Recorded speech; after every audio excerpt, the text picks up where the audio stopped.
जय श्री राम। यहाँ तक की रामायण कथा मैं कह चुकी हूँ। आगे की कथा इस प्रकार है। श्री राम के कई संवाद। श्री रामचंद्र जी का स्वभाव कोमल और करुणामयी है। उन्होंने अपने जीवन में पहली बार यह दुख देखा। इससे पहले कभी उन्होंने दुख सुना भी न था। तो भी समय का विचार करके हृदय में धीरज धरकर उन्होंने मीठे वचन से माता कैकेयी से पूछा,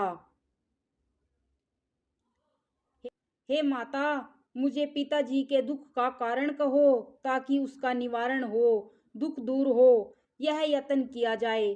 कैकेयी ने कहा, हे राम सुनो, सारा कारण यही है कि राजा का तुम पर बहुत स्नेह है। इन्होंने मुझे 2 वरदान देने को कहा था। मुझे जो कुछ अच्छा लगा वही मैंने मांगा। उसे सुनकर राजा के हृदय में सोच हो गया, क्योंकि ये तुम्हारा संकोच नहीं छोड़ सकते।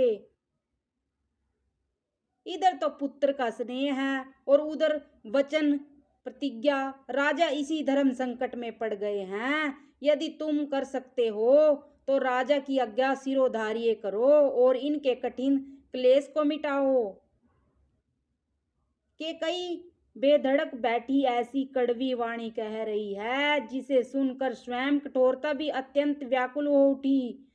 जीभ धनुष है, वचन बहुत से तीर हैं और मानो राजा की ही कोमल साने के समान है। इस सारे साज समान के साथ मानो स्वयं कठोरपन श्रेष्ठ वीर का शरीर धारण करके धनुष विद्या सीख रहा है। श्री रघुनाथ जी को सब हाल सुनाकर वह ऐसे बैठी है मानो निष्ठुरता ही शरीर धारण किए हो। सूर्य कुल के सूर्य स्वाभाविक ही आनंद निदान श्री रामचंद्र जी मन में मुस्कुराकर सब दुश्मनों से रहित ऐसे कोमल और सुंदर वचन बोले जो मानो वाणी के भूषण ही थे। हे माता सुनो, वही पुत्र बड़भागी है जो पिता माता के वचनों का अनुरागी है। माता पिता को संतुष्ट करने वाला पुत्र है। हे जननी, सारे संसार में दुर्लभ है। वन में विशेष रूप से मुनियों का मिलाप होगा जिसमें मेरा सभी प्रकार से कल्याण है। उसमें भी फिर पिताजी की आज्ञा और हे जननी तुम्हारी सम्मति है और प्राण प्रिय भरत राज्य पावेंगे।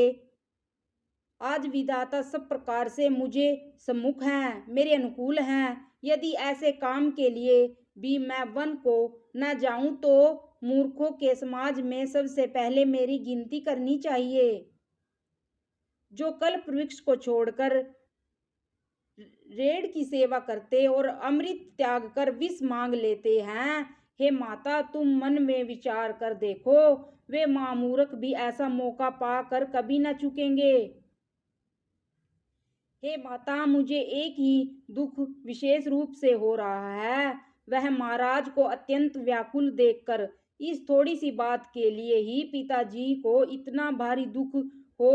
हे माता, मुझे इस बात पर विश्वास नहीं होता, क्योंकि महाराज तो बड़े ही धीर और गुणों के अथाह समुद्र हैं। अवश्य ही मुझसे कोई बड़ा अपराध हो गया जिसके कारण महाराज मुझसे कुछ नहीं कहते। तुम्हें मेरी सौगंध है माता, तुम सच सच कहो।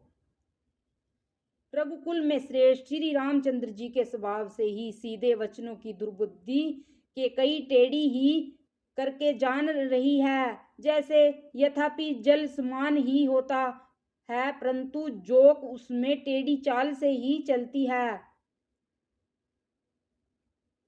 रानी कैकेयी श्री रामचंद्र जी का रुख पाकर हर्षित हो गई और कपटपूर्ण स्नेह दिखाकर बोली, तुम्हारी शपथ और भरत की सौगंध है, मुझे राजा के दुख का दूसरा कुछ भी कारण विदित नहीं है। हे तात, तुम अपराध के योग्य नहीं हो। तुमसे माता पिता का अपराध बन पड़े यह संभव नहीं। तुम तो माता पिता और भाइयों को सुख देने वाले हो। हे राम, तुम जो कुछ कह रहे हो सब सत्य है। तुम पिता माता के वचनों में तत्पर हो।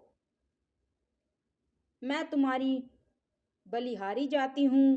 तुम पिता को समझाकर वही बात कहो जिसमें चौथेपन में इनका अपयश न हो। जिस पुण्य ने इनको तुम जैसे पुत्र दिए हैं उसका निरादर करना उचित नहीं।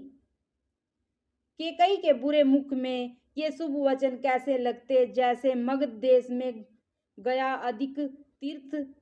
श्री रामचंद्र जी को माता केकई के सब वचन ऐसे अच्छे लगे जैसे गंगा जी में जाकर अच्छे बुरे सभी प्रकार के जल शुभ सुंदर हो जाते हैं। जय श्री राम।